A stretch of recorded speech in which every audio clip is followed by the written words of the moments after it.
ल तिम्रो तलब राख। आज राम्रो काम गर्यौ। हस् हजुर, धेरै धेरै धन्यवाद। बाबै यत्रो पैसा साउजी पक्कै झुक्किनु भयो। फिर्ता दिउँ कि परिवारको लागि राखौँ म? प्यारी, आज मैले एउटा कामदारलाई जाँच्न तलबमा बढी पैसा राखिदिएको छु। इमानदार रहेछ भने म उसको जिन्दगी बदलिदिन्छु। तपाई कति दयालु हुनुहुन्छ, तर ढुक्क हुनुस्, उसले त्यो पैसा कहिल्यै फर्काउँदैन।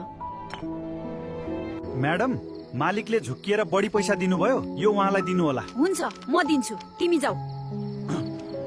बाहिर कोसँग कुरा गर्दै थियौ र किन यति आत्तिए कि? कोही घरको ठेगाना सोध्दै थियो। यो सबै पैसा मेरो हो, मेरो श्रीमानले कहिल्यै थाहा पाउने छैनन्। मेरो पैसा खै बुढा, फिर्ता दे, नत्र जिन्दगी भर जेलमा सड्नेछस्। कसम मैले हजुरको श्रीमतीलाई दिएको। विश्वास लाग्दैन भने बाहिरको सीसीटीभी हेर्नुस्। प्याज म्याडम, त्यो भिडियोमा तिमी नहुनु, नत्र चोरेको एक एक पैसाको भारी मूल्य चुकाउनु पर्नेछ।